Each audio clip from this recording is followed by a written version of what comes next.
तेज चमकती धूप ने पूरे शहर को, बिल्डिंग्स को और देश तक को रोशन कर रखा था। आसमान में एक ब्लू स्टार ड्रैगन जैसा कुछ था, अलग ही वाइब थी। सड़कों पर हजारों लोग बिजी चल रहे थे अपने अपने काम से। उन्हीं में से एक लड़का था ग्रे जैकेट पहने हुए। तभी उसके पैरों के नीचे एक शैडो उतरी। लोगों ने उसे नोटिस करना शुरू किया। अचानक एक आदमी ने ऊपर देखकर पूछा, यह क्या हो रहा है? इतना अंधेरा क्यों हो गया अचानक? क्या यह ऑगमेंटेड रियलिटी टेक्नोलॉजी है? उसकी आंखों में वो नीली रोशनी चमक रही थी। उसका दिमाग घूम गया। किस देश ने बनाया होगा ये? इतना एडवांस कैसे हो सकता है? उसने स्क्रीन को हाथ लगाया और एक मैसेज खुल गया। The world of chaos will be soon open. लड़का थोड़ा पीछे हट गया। सिर्फ वो ही नहीं, सभी लोग घबरा गए थे। जमीन पर दूर तक जल चुकी मिट्टी और उस पे खड़े थे अजीबोगरीब मॉन्स्टर्स। मैसेज में लिखा था, वर्ल्ड ऑफ कार्नेज, स्वर्ग का यह हेवली चाउस जल्द ही ओपन होगा। फिर नेक्स्ट सीन में दिखते हैं कुछ लोग तलवारों और तीरों के साथ रेडी थे, जैसे बैटल स्टार्ट होने वाली हो। 15 से 50 साल के हेल्थी लोगों को दुनिया भर से एक साथ उस चाउस वर्ल्ड में भेजा जाएगा। यह जगह अलग ही लेवल की थी। यहाँ हग और फियर्स मॉन्स्टर मिलते हैं, गाइंट बीस्ट, डीमंस, सब कुछ। हर तरफ अलग अलग रेसेस थी और सब एक ही जगह को कोएग्जिस्ट कर रहे थे। यह दुनिया डिजायर्स और किलिंग से भरी हुई थी, लेकिन साथ ही ट्रेजर और चांसेस भी छुपे हुए थे। एक वॉरियर एक पहाड़ी पर खड़ा था जहां आसपास लाशें बिखरी हुई थीं। यहाँ किसी भी सेकंड में मरना मुमकिन है, पर अगर बचा लिया तो ये एंटर लाइफ भी मिल सकती है। अचानक अंधेरों भरे आसमान से एक ब्राइट लाइट की रेस जमीन पर आई। कुछ लोगों के आसपास लाइट के पिलर बन गए। एक बंदा उनमें से एक था। उसने बैरियर पर नॉक किया, जैसे पता लगाने की कोशिश कर रहा हो यह सब क्या हो रहा है। एक माँ अपनी रोती हुई बेटी को संभालने की कोशिश कर रही थी। किसी का हाथ उस ग्लोइंग बैरियर पर टिक गया। वो भूरे बालों वाला लड़का अभी भी कंफ्यूज था। देखते हुए बोला, क्या सच में एलियंस ने हमारे देश पर हमला कर दिया है? उसने अपना सिर ऊपर उठाया और गुस्सा निकाल दिया। यह ब्लू स्टार ड्रैगन की आखिरी उम्मीद है बचाने की। गुड लक सबको। वर्ल्ड चाओ शुरू हो गया है। तभी आसमान में से कोई हाई पॉइंट से गिरने लगा, तेजी से नीचे। यह लोग आ गए थे न्यू कॉमर विलेज नंबर 911 में। हर विलेज में इनिशियली 1000 लोग असिजन किए जाते हैं। एक ब्राइट बीम जमीन तक आया और उस लड़के ने आंखें खोली। वुडन फ्लोर पर लेटे हुए उसने सोचा, यह दुनिया तो शुरू से ही हॉस्टाइल लग रही थी। एक कोने में जाके बॉल के पास बैठ गया। हीरो ने रीजनिंग लगाई, मैं अगर बिना किसी एक्सप्लेनेशन के यहाँ आया हूँ तो इसका मतलब जो कुछ भी डेडली वर्ल्ड के बारे में बोला जा रहा था वो सब सच है। अचानक उनके सामने काफी सारे ब्लू स्क्रीन्स पॉपअप हो गईं। स्क्रीन पे लिखा था, you are in the newcomer house. Reminder, newcomer house blessed by the heavenly path. कोई भी बिना परमिशन के अंदर नहीं आ सकता। यहाँ रेस्ट करने से फिजिकल एनर्जी और स्ट्रेंथ डबल स्पीड में रिकवर होती है।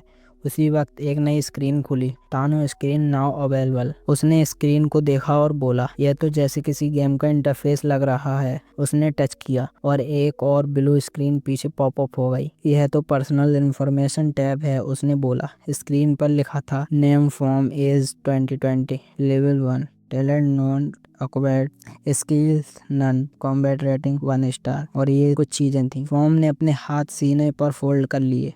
सोचता रहा, मेरी लेवल 1 है, यह काफ़ी बेसिक है। स्क्रीन के नीचे 4 टैब्स दिख रहे थे, पर्सनल, जर्नल, वर्ल्ड, ग्रुप। सबसे पहले फॉर्म ने सोचा कि चलो जरा जनरल चैट करें, देखते हैं लोग क्या बातें कर रहे हैं। पर जैसे ही उसने उस पर क्लिक किया कोई रिएक्शन ही नहीं आया। उसने अज्यूम किया कि शायद ये चैनल तभी अनलॉक होगा जब कुछ स्पेसिफिक कंडीशन पूरी होंगी और तब सभी न्यूबी विलेजर्स के लोग एक दूसरे से कनेक्ट हो पाएंगे। उसने दूसरा चैट ऑप्शन ट्राई किया। इस बार एक विंडो खुली जहाँ लोग लिख रहे थे, हम किसी घर में उठ गए, बिना समझे ये सब क्या हो रहा है, कोई प्लीज हेल्प करो, वापस ले जाओ। किसी ने तो घुटनों पे बैठकर रोकर लिखा था, हमें किडनैप कर लिया गया है, शायद सरकार हमें बचाने आएगी। एक और बंदा आंखों में डर के साथ सिर्फ बचाने का रास्ता ढूंढ रहा था। एक चश्मे से स्कूल स्टूडेंट के तो पैर ही कांप रहे थे। एक बुढ़ा आदमी सिर पकड़ के चिल्लाने लगा, एलियंस हमें पकड़ के एक्सपेरिमेंट करने ले जाएंगे। एक टाई पहना हुआ आदमी आंखों में कंफ्यूजन लिए कह रहा था, लगता है हम सब एक साथ ही यहाँ पर आए हैं। मैंने एक नॉवल में पढ़ चुका हूँ जिसमें ऐसा कुछ होता है, लेकिन समझ नहीं आ रहा है इसमें कौन हीरो होगा। फॉर्म ने सारे चैट्स को सीरियस एक्सप्रेशन के साथ पढ़ा। एक चैट में 2 लोगों का इंटरेस्टिंग कॉन्वो चल रहा था। एक ने बोला, हे हमारी कॉम्बैट रेटिंग सेम है। दूसरे ने अप्लाई किया, मेरी रेटिंग तो अब ऑलमोस्ट 2 स्टार्स होने वाली है। तभी मैसेज विंडो फुल स्क्रीन में एक्सपेंड हो गई। पहला बंदे ने पूछा, तेरे 4 स्टेट्स क्या हैं, पता जरा। दूसरे ने लिखा, स्ट्रेंथ 18, एजिलिटी 13, इंडोरेंस 14, एनर्जी 7। थोड़ा शर्मा के एक गंजा बंदा बोला, मैं बॉक्सिंग का फैन हूँ, कभी कभी खुद से ट्रेनिंग करता था, शायद इसलिए मेरी स्टेट्स इतनी हाई है। फॉर्म ने अपनी पर्सनल इंफॉर्मेशन वाली स्क्रीन दोबारा ओपन की। उसने नोटिस किया कि कॉम्बैट रेटिंग शायद इन 4 स्टेट्स पे ही डिपेंड करती है। अगर ये बदले तो रेटिंग भी बदलेगी और सर्वाइवल के चांस भी बढ़ जाएंगे। स्क्रीन को घूरते हुए उसने सोचा, अक्सर लोग अभी 1 स्टार रेटिंग पर ही हैं, सिर्फ कुछ लोग ही हैं जो इसके ऊपर हैं। जो इन्फॉर्मेशन उसने चैट पे कलेक्ट की थी उसके हिसाब से एक नॉर्मल आदमी के स्टेट्स मोस्टली 10 या उससे कम होती हैं। उसने अपना फीस्ट बंद किया और सोचा, मेरी स्ट्रेंथ, एजिलिटी और एंडोरेंस अभी तक 10 भी नहीं हुई। शायद क्योंकि फॉर्म काफी पतला सा था इसलिए उसके कुछ स्टेट्स नॉर्मल थे। सबसे बड़ा एनर्जी स्टेट भी बाकी सबसे कम निकला, सिर्फ 13 पॉइंट था, जो कि पूरे वैल्यू का आधा था। पर इसका क्या इफेक्ट होगा यह अभी क्लियर नहीं था, लेकिन उसे लगा कि शायद यह उसके लिए बेनिफिशियल ही होगा। तभी एक नोटिफिकेशन विंडो पॉपअप हुई, अब तुम्हारे 4 पैरामीटर के बेस पे तुम्हारा इनने टैलेंट एक्टिव होगा। फॉर्म ने थोड़ा सिर झुकाया, सोचा ठीक है, देखते हैं अब क्या होता है। फिर एक और मैसेज आया, नोट इनने टैलेंट को 9 रैंक्स में डिवाइड किया गया है। एफ रैंक सबसे वीक होती है और एसएसएस सबसे टॉप। तभी एक ऑक्टोपस जैसा ग्लोइंग क्रिएचर बैटल रेटिंग के पिलर के आसपास घूमने लगा। उसके साथ एक नोट लिखा था, एसएस रैंक, और उसके ऊपर वाले टैलेंट्स यूनिक क्लासेस में आते हैं। रूम के अंदर फॉर्म अभी भी खड़ा था लेकिन दूसरों के मैसेज पढ़ रहा था। किसी ने पूछा, टैलेंट अवेकन होने का मतलब क्या होता है एग्जैक्टली? एक बंदा लिखता है, मुझे तो कभी कुछ लकी नहीं मिला, मैं तो अच्छा टैलेंट मिलने की उम्मीद भी नहीं कर रहा। फिर एक और नोट आया, एसएसएस रैंक जैसे टैलेंट सिर्फ एक इंसान को मिलते हैं, एक बार किसी को मिल गया तो दूसरों को नहीं मिलेगा। उसके बाद फॉर्म के सामने एक और मैसेज आया, would you like to awaken your talent now? उसने सोचा कर ही लेते हैं, होना तो है नहीं, और एस का बटन दबा दिया। एक सेकंड में उसका सराउंडिंग चेंज हो गया। वो किसी स्ट्रेंज स्पेस में आ गया जहां आसपास ब्लू ग्लोइंग तैर रही थी। उसने पीछे मुड़ के देखा, एक बॉल सीधा उसकी तरफ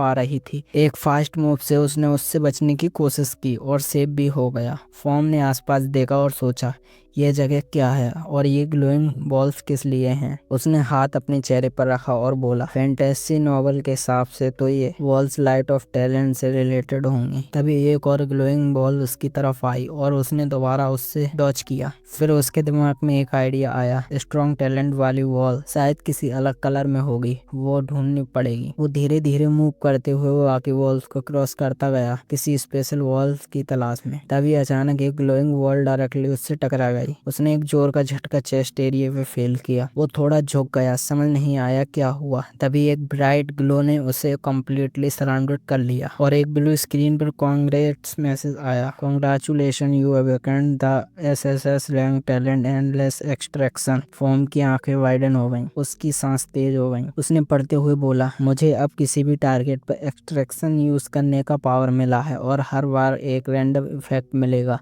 वो थोड़ा कंफ्यूज्ड हो गया, यूनिक टैलेंट तो है लेकिन रैंडम इफेक्ट, ये तो थोड़ा वैग है। फिर उसने डिसाइड किया, शायद मुझे खुद ही टेस्ट करके देखना पड़ेगा कैसे काम करता है ये एंडलेस एक्सट्रैक्शन। वापस जब फॉर्म अपने घर के अंदर आया, एक नई वार्निंग स्क्रीन उसके सामने आई। इस नेवी विलेज में टैलेंट अवेकिंग कंप्लीट हो चुकी है। 787 लोगों ने basic F rank talent awaken किए, 194 लोगों ने हायर रैंक टैलेंट को अनलॉक किया। चैट विंडो में